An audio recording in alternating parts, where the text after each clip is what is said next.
Madame, Monsieur, bonjour. Bienvenue à la rubrique Le Point de Radio et Télémétropole. Ce matin, nous accueillons un invité pas des moindres.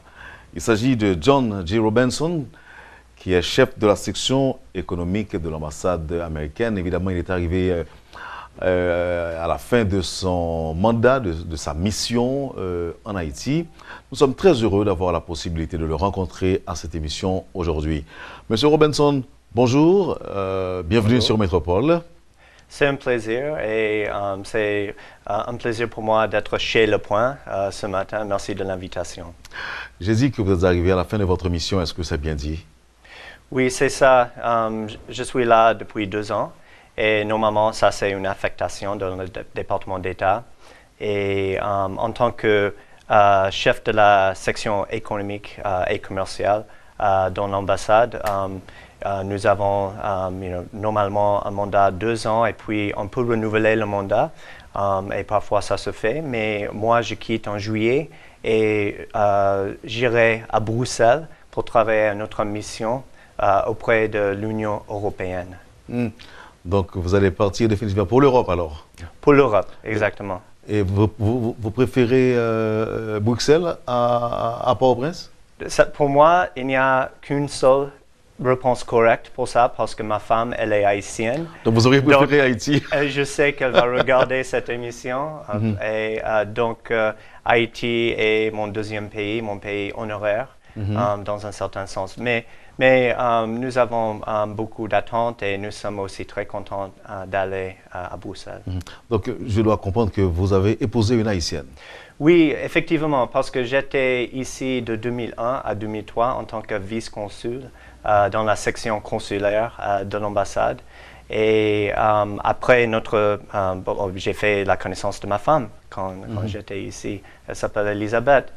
Et puis, nous étions ensemble à Paris. J'étais à la mission américaine auprès de l'OCDE, qui est basée à Paris. Après ça, nous étions à Washington et notre fils, Adrien, il est né à Washington. Tout récemment, j'étais dans la section économique de l'ambassade américaine à Berlin, en Allemagne.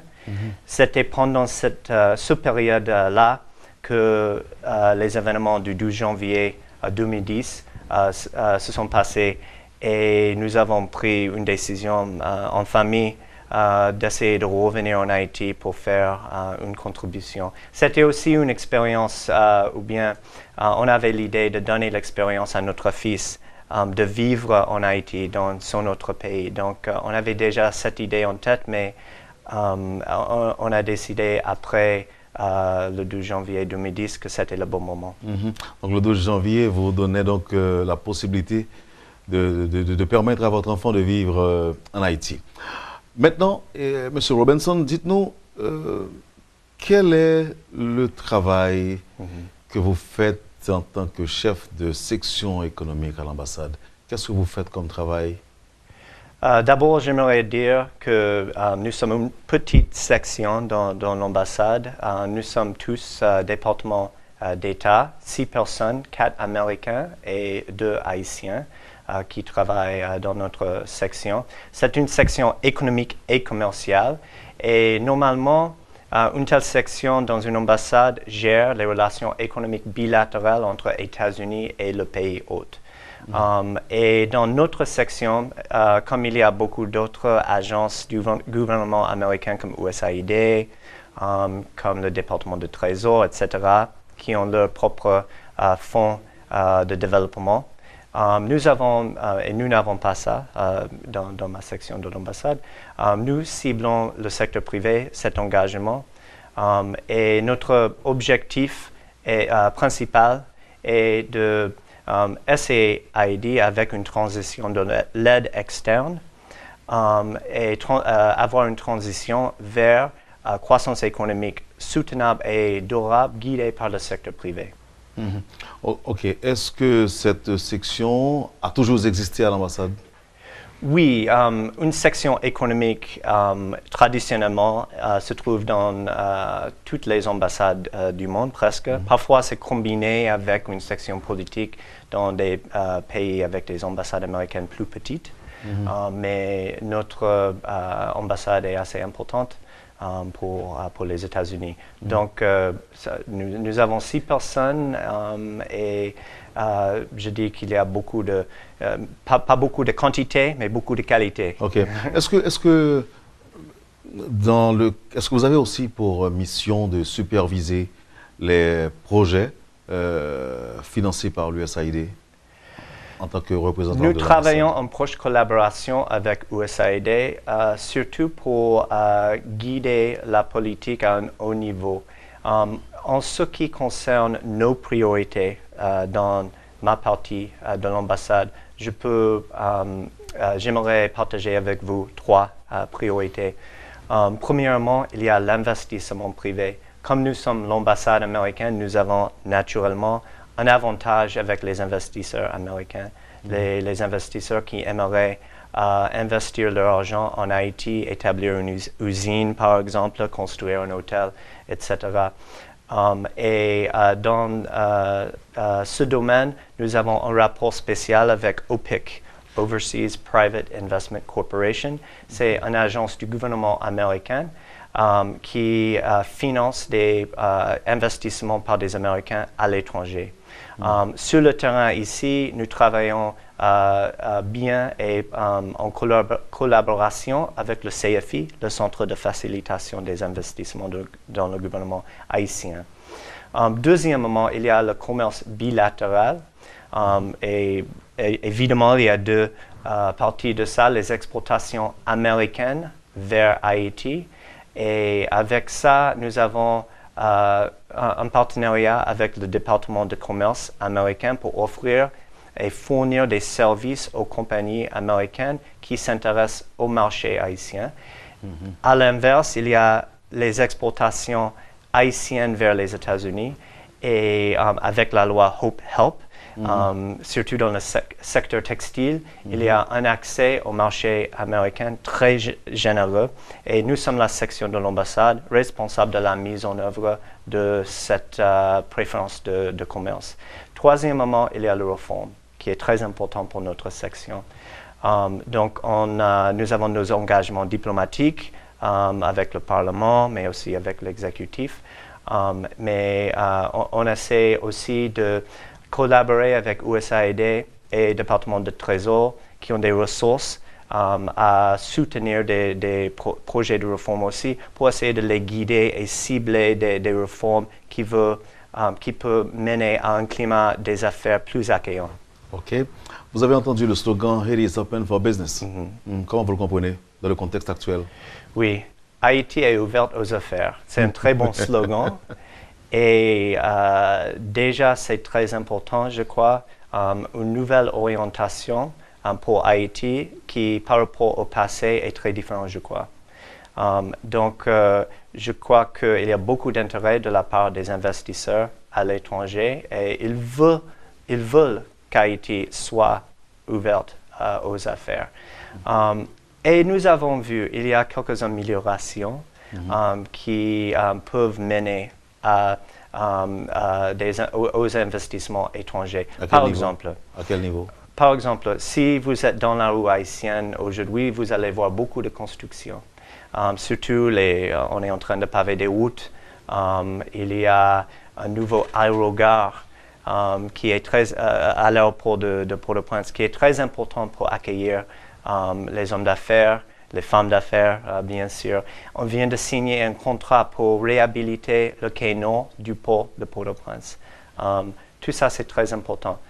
Il y a aussi, à long terme, il y a l'appui sur l'éducation que le président a mis, ce qui est essentiel pour améliorer le capital humain pour une croissance économique durable.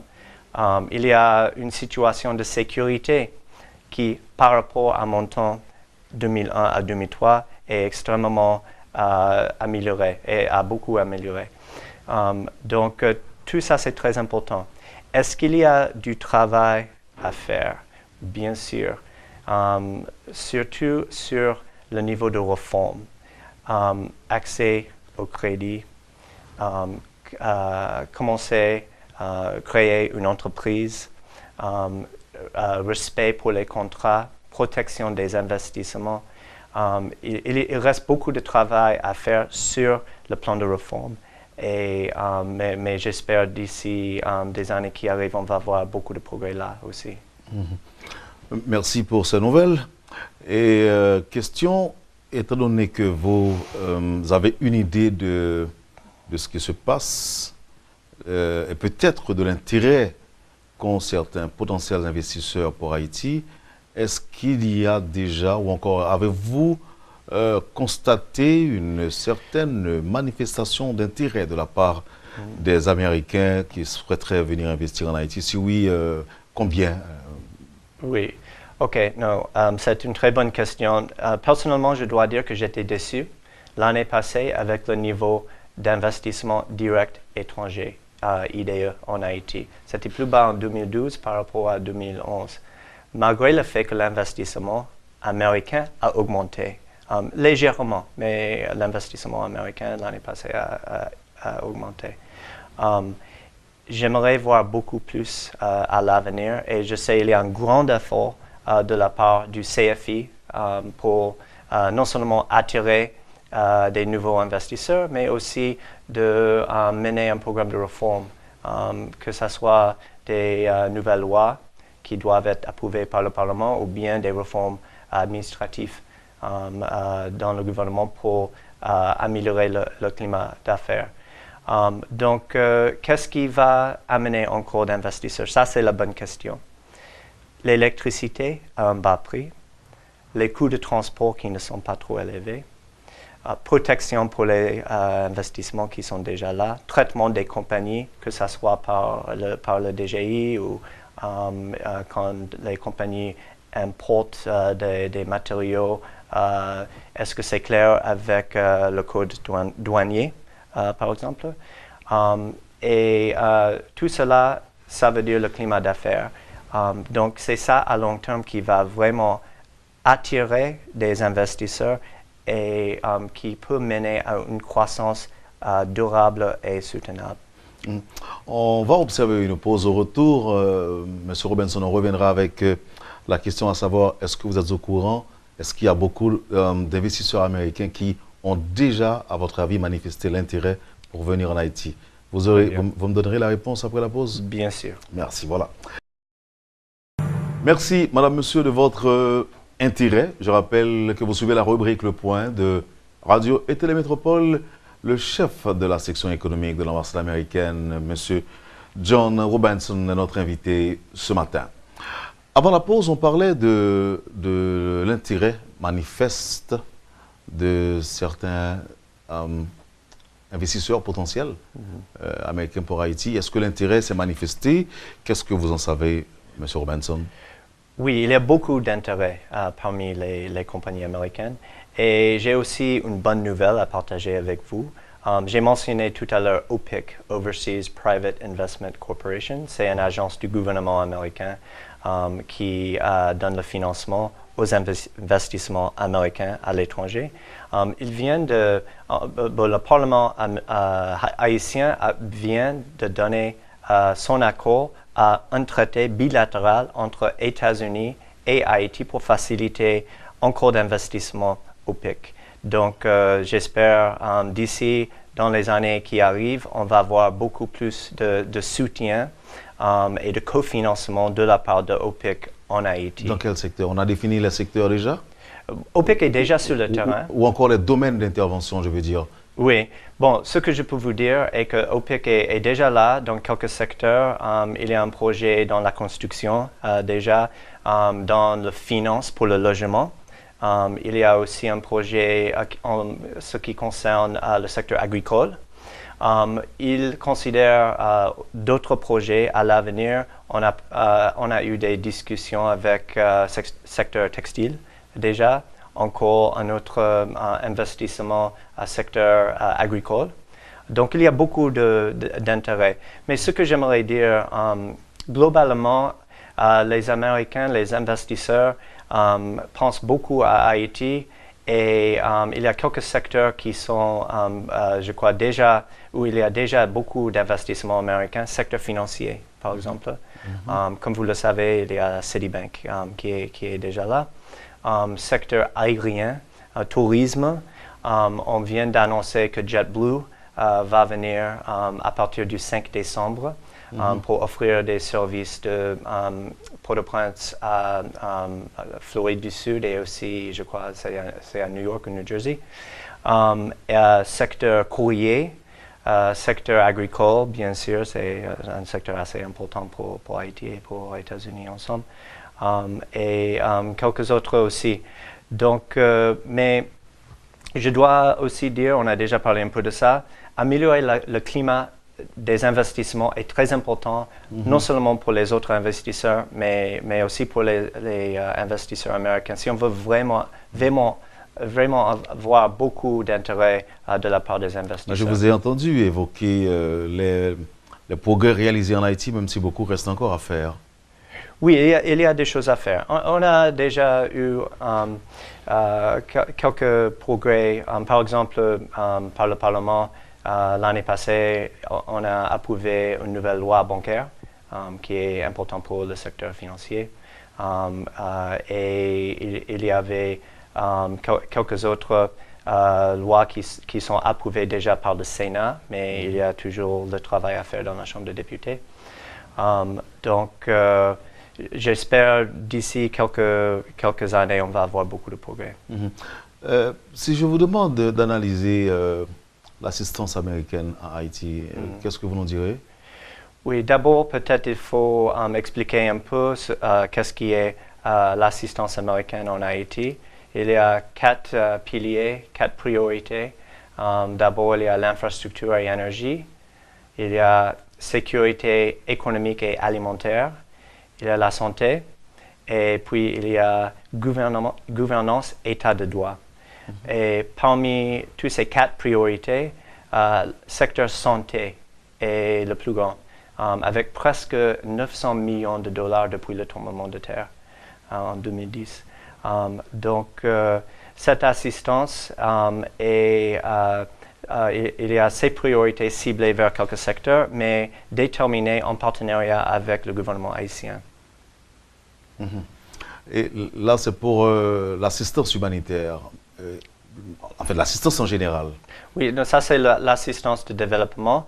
Mais si on prend depuis 2010, assistance humanitaire avec assistance développement, reconstruction, tous ensemble, c'est 3,6 milliards de dollars. Donc, je crois que ça souligne l'engagement des États-Unis en Haïti. L'assistance mortelle, votre réaction? Oui, je dois dire que malheureusement, je n'ai pas encore vu, mais c'est un film assez populaire, je sais. On a montré ça dans notre ambassade parce qu'on voulait que tout le monde sache exactement ce que les gens disaient et quelles étaient les critiques de l'aide internationale en Haïti. Ce que nous essayons de faire est de travailler en partenariat avec le gouvernement haïtien pour soutenir leurs priorités. Et c'est le gouvernement haïtien qui peut mieux coordonner les bailleurs de fonds pour soutenir leurs priorités et leur vision stratégique pour Haïti pour l'avenir. Le projet Caracol, vous faites quelle évaluation aujourd'hui? Oui. Caracol est en fait une partie d'une grande stratégie pour le nord d'Haïti. Donc, j'ai mentionné les 4 priorités. Je devrais aussi dire qu'il y a 3 régions, 3 pôles de notre assistance, Port-au-Prince, Saint-Marc et Cap-Haïtien jusqu'à Ouanamètre, dans le Grand Nord. Caracol est un projet assez visible, fait en partenariat d'abord avec le gouvernement haïtien, mais aussi avec la BID. Notre contribution au Parc de Caracol, notre plus grande et plus visible contribution était une centrale de 10 mégawatts qui donne l'électricité 24/24, non seulement au parc et aux usines qui se trouvent dans le parc, mais aussi aux alentours. Mais il y a des autres investissements du gouvernement américain qui se font aussi dans le nord. Par exemple, le mois prochain, fin juillet, on va ouvrir un site avec 750 maisons, un site qui s'appelle ECAM. Et il y a aussi des investissements dans le secteur agricole. USAID a consacré 272 millions de dollars pour sécurité alimentaire, non seulement dans le nord, mais dans tout le pays. Et j'ai déjà mentionné nos investissements dans le secteur santé. Le secteur santé est le plus grand parmi tous nos appuis en Haïti. Vous allez quitter Haïti, vous allez en Europe. C'est avec quel souvenir, quel mauvais souvenir vous allez partir? Je ne peux pas vraiment dire que je quitte Haïti. Pourquoi? On a déjà discuté. Ma femme, elle est haïtienne. Elle a la famille ici, donc j'ai la famille en Haïti. Donc vous êtes obligé de revenir de temps en temps. Mais vous avez des souvenirs quand même, en tant que fonctionnaire public et travaillant pour le gouvernement américain. Oui. Est-ce que il y a des choses qui se sont passées en Haïti et qui vous auraient marqué? Oui. Bon, je peux dire que on a déjà parlé un peu de ma vie personnelle, mais ma vie professionnelle, je dois dire que travailler dans l'ambassade américaine à Haïti, surtout après le tremblement de terre, m'a beaucoup touché et c'est très satisfaisant. Il y a beaucoup d'intérêt de Washington. Donc, on a le sens d'être dans un endroit très important avec beaucoup d'attention à un très haut niveau à Washington. Dans le Congrès, il y a toujours l'intérêt dans le Congrès américain, mais aussi dans le département d'État et la Maison-Blanche.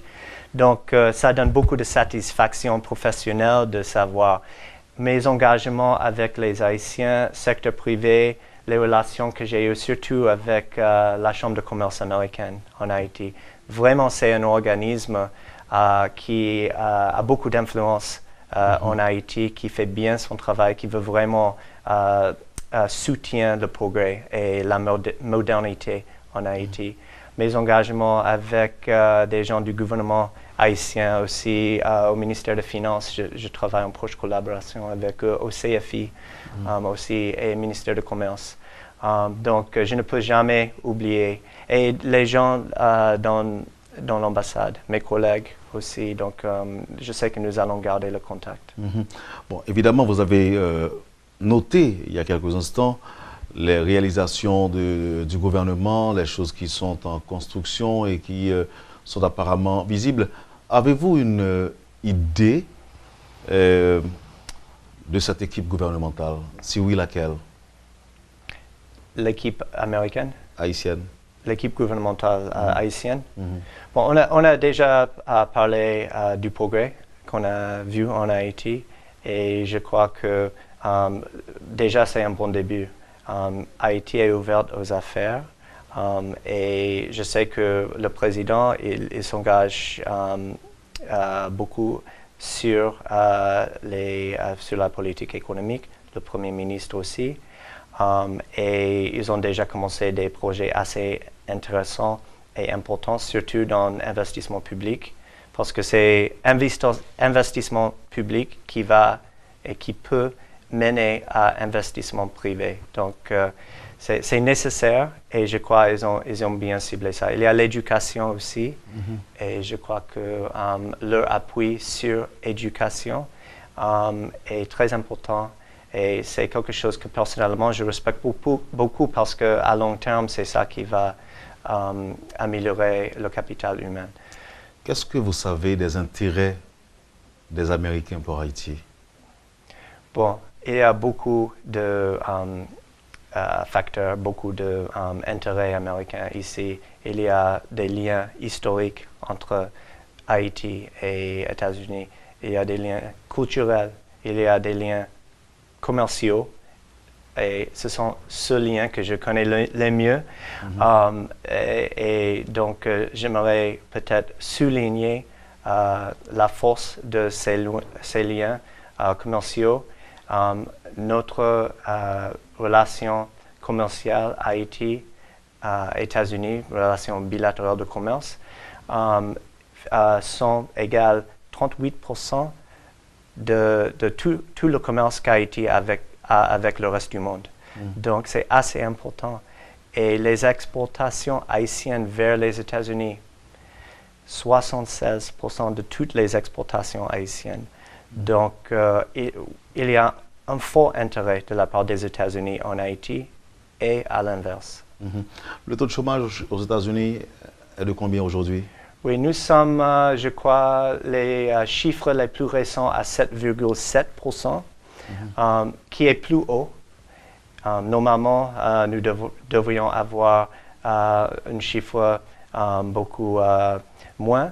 Et je sais que, mais par rapport au passé, parce qu'on a vécu des périodes assez difficiles dans l'économie mondiale, et surtout en 2008-2009 avec la crise économique et financière. Donc on fait un effort et on espère voir beaucoup plus du monde qui peuvent avoir les emplois. Donc ça veut dire qu'il y a eu beaucoup de création d'emplois. Est-ce que vous avez une idée du secteur dans lequel on a fait ces efforts? Bon, il y a plusieurs secteurs. Notre économie est vaste et grande.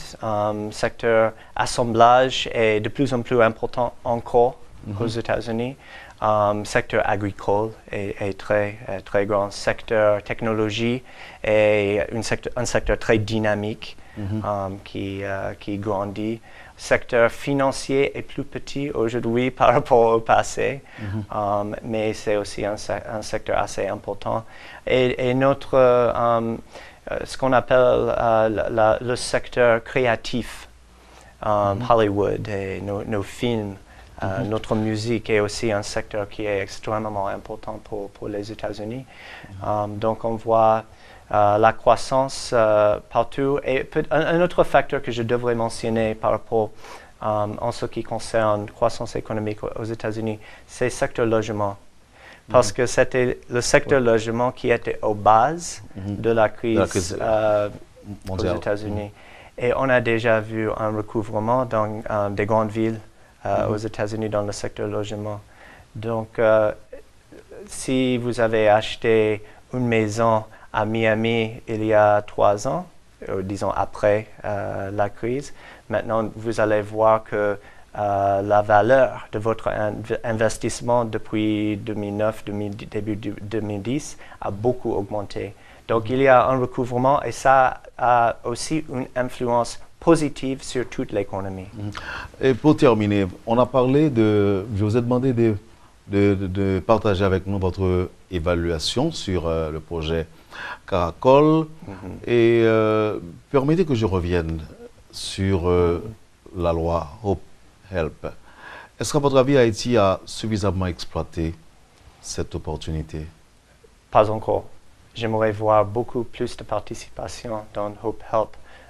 Je n'ai pas le chiffre avec moi aujourd'hui malheureusement, mais il y a un quota et Haïti n'a pas encore atteint le quota du potentiel du Hope Help. Donc j'aimerais voir beaucoup plus. Je peux aussi peut-être en profiter de parler un peu des exigences de cette loi. Il y a des obligations de travail qui sont très importantes dans la loi Hope Help. C'est-à-dire, il y a un programme qui s'appelle Better Work Haiti. Better Work Haiti est une institution financée par le Bureau de travail international qui rassure la conformité avec les conditions de travail et des obligations internationales. Il y a aussi un engagement très important du département de travail américain. Donc, ils visitent Haïti très souvent pour s'engager avec le gouvernement, les ouvriers et aussi les producteurs pour rassurer le respect pour les obligations internationales et avec ce qui se passe ailleurs dans le monde, dans le secteur textile. Je crois que c'est important pour les grandes marques aux États-Unis d'avoir et aussi non seulement aux États-Unis, mais au Brésil et en Europe, d'avoir la confiance en la marque fabriquée en Haïti. Donc c'est ça pour moi, ça c'est la base de la loi Hope Help. Monsieur Robinson, nous étions très contents d'avoir la possibilité de vous recevoir à cet espace, la rubrique Le Point de Radio et Télémétropole. C'est quoi votre dernier mot? Bon, merci encore et comme j'ai déjà dit, je ne quitte pas Haïti. Haïti reste dans mon cœur et aussi dans ma maison parce que ma femme elle est haïtienne, mais je compte revenir très souvent à l'avenir. Je sais que je vais revenir. Et pourquoi vous ne l'avez pas dit, vous n'avez pas parlé de votre enfant? Il est américano-haïtien, haïtiano-américain ou il est tout simplement américain? Il a double nationalité, donc je ne crois pas qu'il veut être président ici. D'accord, merci beaucoup, M. Robinson. C'était un plaisir de vous poser des questions ce matin. Tout le plaisir est pour moi. Passez une bonne journée. Vous aussi. Vous avez suivi, Madame, Monsieur, la rubrique Le Point de Radio et Télémétropole. Notre invité ce matin, le chef de la section économique de l'ambassade américaine, M. John Robinson.